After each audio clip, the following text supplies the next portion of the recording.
Hola, estás escuchando la tercera temporada de Las Drogas como Son, el podcast de Proyecto Soma.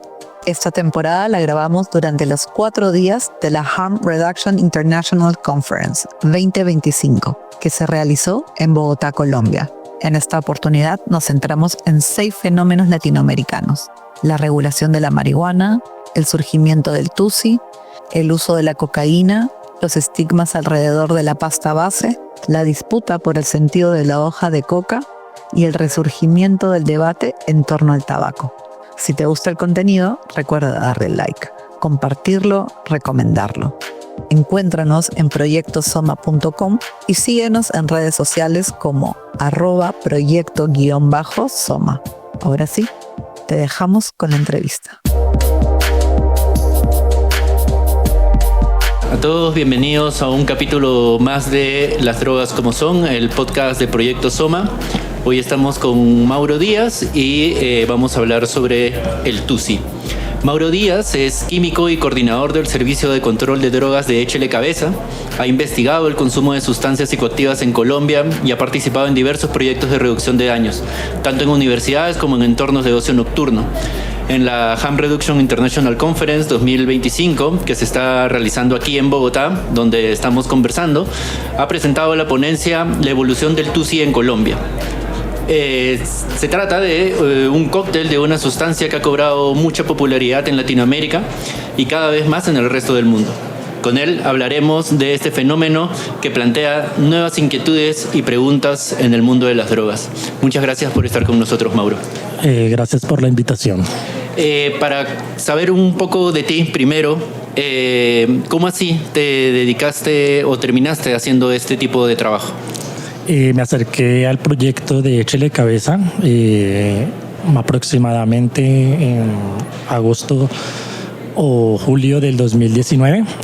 Sin embargo, ya conocía como tal el proyecto anteriormente, dada su gran visibilidad.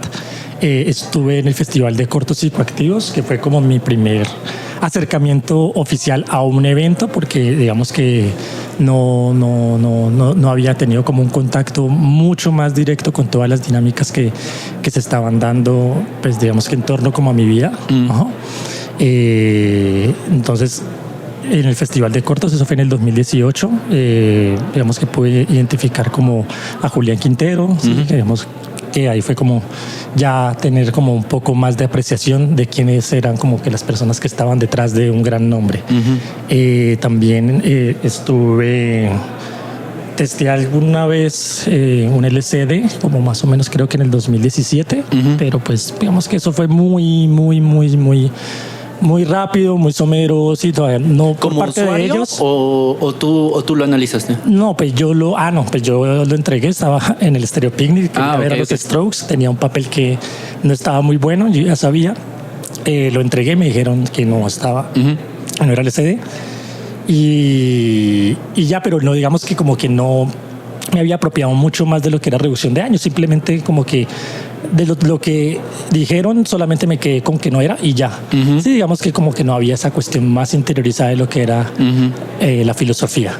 Y ya en el 2019 sí me acerqué, fui a testear 2 papeles, y digamos que me acerqué, me presenté como un químico y posteriormente me escribieron que para que ya pudiera como involucrarme en un proyecto que me podían recibir, que habían como unas tareas que querían hacer, y desde ahí fue que ya nació todo. Y ahora eres pieza clave en todo el tema del análisis de sustancia en Échele Cabeza.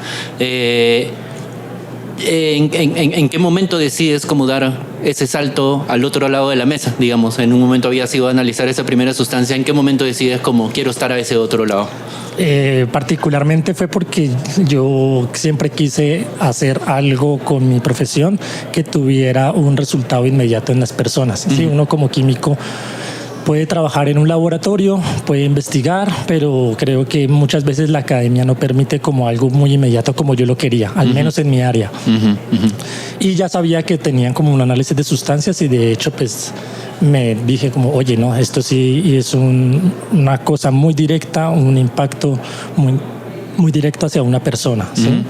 Y aún hacia una comunidad. A mí siempre me ha llamado como el servicio, ¿no? Entonces digamos que fue como la oportunidad para hacerlo, y de hecho particularmente yo vengo de una universidad pública, de la Universidad Nacional de Colombia, y sentí que era muy bueno poder retribuir lo que más o menos uno concibe que el Estado gasta, pues digamos que para la educación. Entonces era como mi forma de retribuir hacia la sociedad, y espero que se haya hecho como la tarea.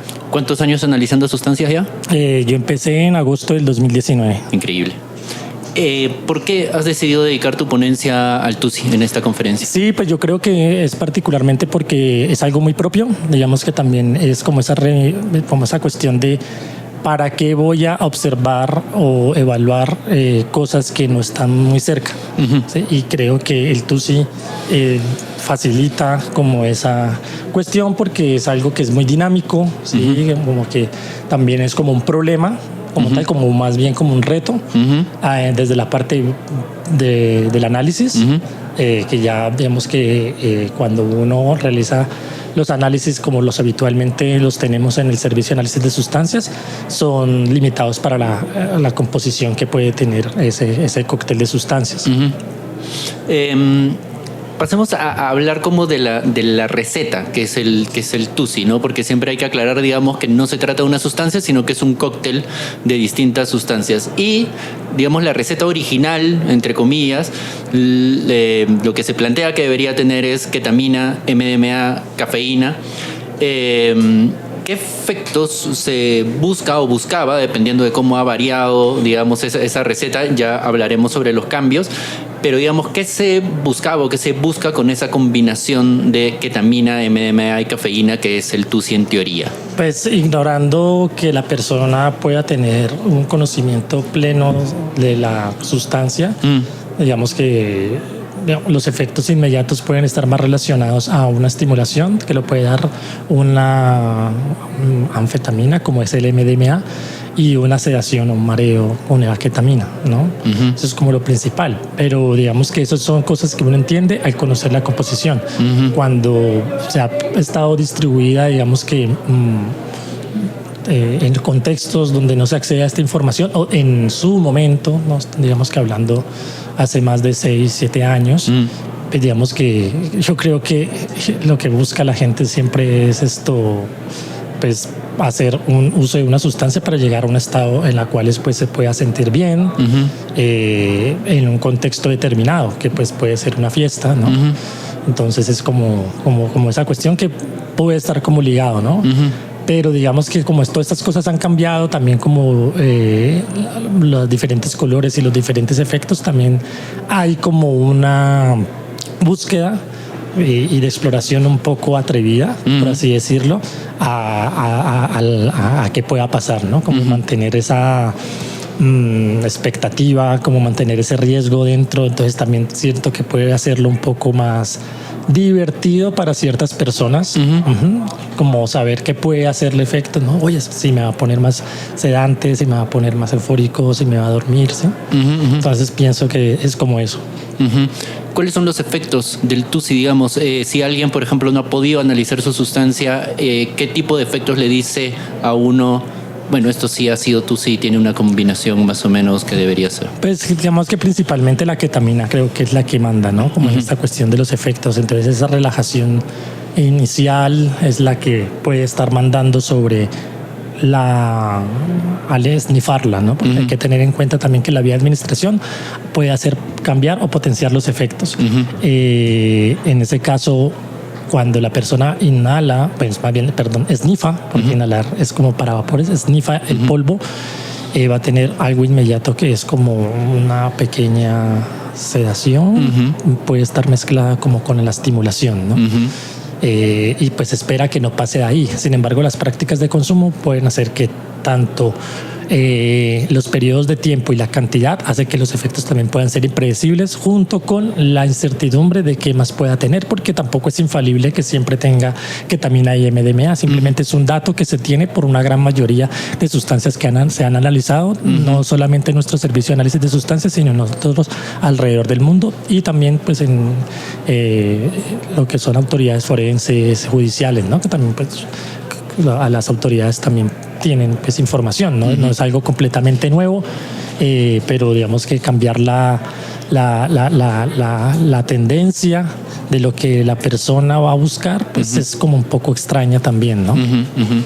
Y el efecto del MDMA y la cafeína, porque nos hablaste de la ketamina principalmente, digamos, en la combinación con el MDMA y la cafeína, digamos, ¿cuál es como esa ruta? Puede darle una euforia, es como lo principal. ¿Posterior, antes? Depende, yo creo que también es como muy dependiendo de cómo el cuerpo actúe, ¿no? Y hay que entender que no todas las sustancias pueden actuar lo mismo, de hecho, en el mismo organismo, ¿no? No es lo mismo, por ejemplo, usar no sé, digamos cocaína en un cierto contexto, tendría uno que tener exactamente el mismo contexto para ver si está igual, ¿no? No creo que haya algo completamente reproducible cuando las sustancias psicoactivas precisamente hacen juego con el estado de ánimo, el contexto, ¿sí? de la persona. Entonces es como la cuestión básica que creo que también es muy bueno a entenderlo, ¿no? Porque hay muchas cosas que también pueden salir mal, ¿no? A pesar de que yo pueda tener como cierta seguridad. Había una confusión en un inicio con el 12B debido al nombre, ¿no? 12B en inglés es 2CB, al TUSI también se le dice 2CB, sin embargo el 12B es una sustancia en sí misma y cuando hablamos de TUSI hablamos justamente de este cóctel que hemos estado hablando en este momento. ¿A qué se debió esa confusión más allá del nombre y cuáles han sido, digamos, las consecuencias de esa confusión a nivel de riesgos? Muy bueno, sí, es que pues digamos que cuando las personas estaban buscando unos efectos, quizás estaban mirando más como algo psicodélico, ¿no? De pronto información que la gente tenía en su momento de lo que era 12B era muy relacionado con un potente psicodélico y quizás las personas también estaban como buscando eso. La otra, la cuestión de esnifarlo, porque en algún momento, pues digamos que el nombre que era pink cocaine, cocaína rosada, hace que también se crea la confusión de qué era, ¿no? Porque podría ser que en algún momento la gente pensara de que eso era una cocaína realmente con un color, cuando precisamente no tenía como esa característica de un estimulante. En tu ponencia mencionabas que el TUSI ha cambiado el mercado de las drogas. ¿En qué sentido? Sí, claro. Cuando una población tiene una preferencia hacia una sustancia, pues también hay un cambio, ¿no? En el mercado, ¿no? Esa es una. Y la otra es que los grupos ilegales, al hacer una mezcla de sustancias de que pues relativamente puede adquirirlas en una manera muy sencilla, sacar una rentabilidad con una cantidad pequeña, donde no es necesaria hectáreas de cultivo, como sí sucede con la cocaína, ¿no? Como esta cuestión de ir a la selva y tener como una dinámica de mercado donde involucran más personas, ¿sí? Cultivadores, personas que trabajan en los laboratorios, los que raspan las hojas, pues es muy diferente, ¿no? Ya entran nuevos actores y esos actores también pueden estar solamente en un sitio, en una casa, en una cocina, donde secan la ketamina y donde le agregan un estimulante. Y uno de esos nuevos actores justamente son los mismos usuarios también, ¿no? O sea, muchas veces a nosotros también en Proyecto Soma la gente llega con el TUSI y nos dice, bueno, yo le he puesto tal cosa, ¿no? O sea, la misma persona están preparando ese tipo de cócteles. ¿Qué tipo de reto representa eso? No, muchos, porque a medida analítica y sobre todo con los colores es muy difícil saber que hay. Los análisis se hicieron, o sea, el propósito de esos análisis es saber si está o no la sustancia o descartar. Pero cuando uno está observando un color, digamos que una de las propiedades del color es que puede ser aditivo. Si yo estoy buscando un color verde, puede ser que el color verde me salga de una mezcla de un azul y un amarillo. Sí, que pueden ser dos sustancias independientes que me van a reaccionar en la placa, y cuando yo veo un color verde, pues no sé si exactamente sea una mezcla o una sustancia. Entonces eso hace que sea un poco más difícil. ¿Por qué está de moda el TUSI? Es una pregunta bastante curiosa. Yo creo que es como esta cuestión también que sea como a nivel cultural de una tendencia y también como una cosa de cierta forma que al comienzo fue aspiracional, ¿no? Un gramo de TUSI es mucho más costoso que la cocaína y aún así, o sea, en general, ¿no? Y aún así pues la gente prefiere como gastar una sustancia simplemente por el efecto que le produce, que le encontraron afín hacia un tipo de fiesta, ¿sí? Que no solamente es lo que digamos que se conoce como guaracha o Latin Tribal House o cosas así, porque igual eso es independiente, ¿no? Cualquier persona puede estar utilizando Tusi en su casa y escuchando cualquier otra cosa o apartándose de las dinámicas. Y además de que pues si tiene unas sustancias que como la ketamina que crea tolerancia de cierta forma rápido, pues hace que también la gente pues la use más frecuentemente. Vienen analizando el Tusi en Échale Cabeza hace una década más o menos. ¿Cuánto ha cambiado y cuáles han sido sus principales cambios en este tiempo? Pues los cambios creo que obedecen más a lo que nosotros podemos detectar, ¿no? Y creo que es como un fundamento lo que pasa con los métodos científicos, ¿no? Cuando yo pueda ampliar mi capacidad de observación, puedo identificar más cosas, ¿no? Por ejemplo, no sé, astronomía, microbiología, ¿no? Esa cuestión de yo tener un mejor instrumento de medida y observación, puedo ver otras cosas más allá. Quizás, no sé, una hipótesis puede ser que todo eso estuvo desde el principio, pero quizás no tanto. Quizás es como precisamente este pequeño interés que pueden tener hacia algo más, agregarlo, ¿no? Como nuevos efectos, nuevas cosas. Una de las cosas que señalas en tu ponencia era que en el 40% de las muestras existen benzodiazepinas.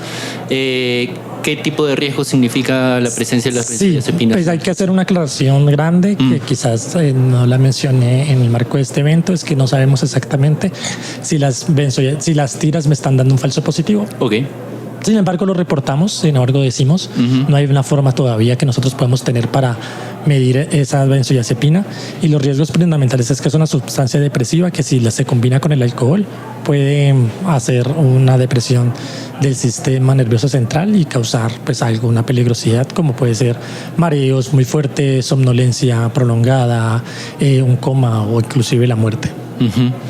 Para una persona que ha escuchado hablar del Tusi o que ya consume Tusi, ¿qué recomendaciones le darías a la hora de relacionarse con esta sustancia? No, pues más allá de analizar sustancias, siempre es tener en cuenta la cantidad y el contexto del que lo usa, ¿no?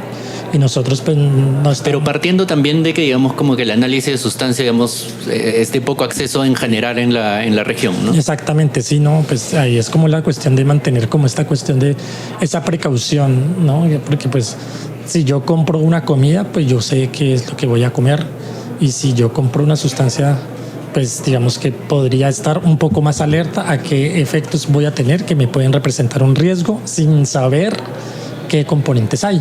Si yo estoy inhalando una sustancia que me echa a dormir fácilmente, pues como que va bueno. Y si yo no quiero dormir, pues es como lo contravía.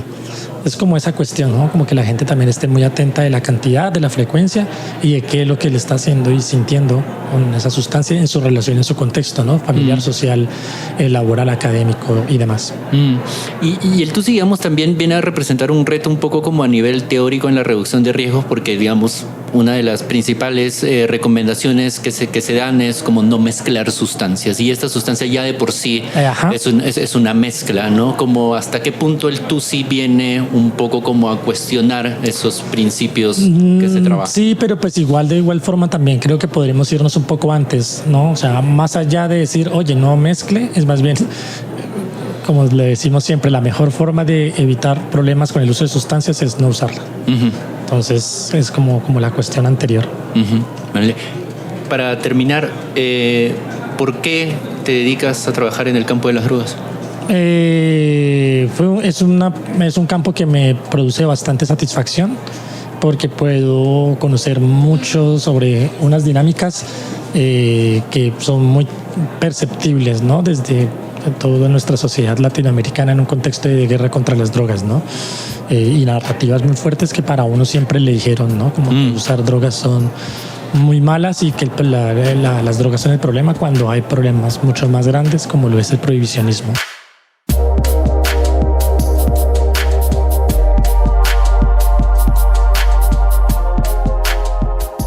Este episodio fue posible gracias a la organización Harm Reduction International.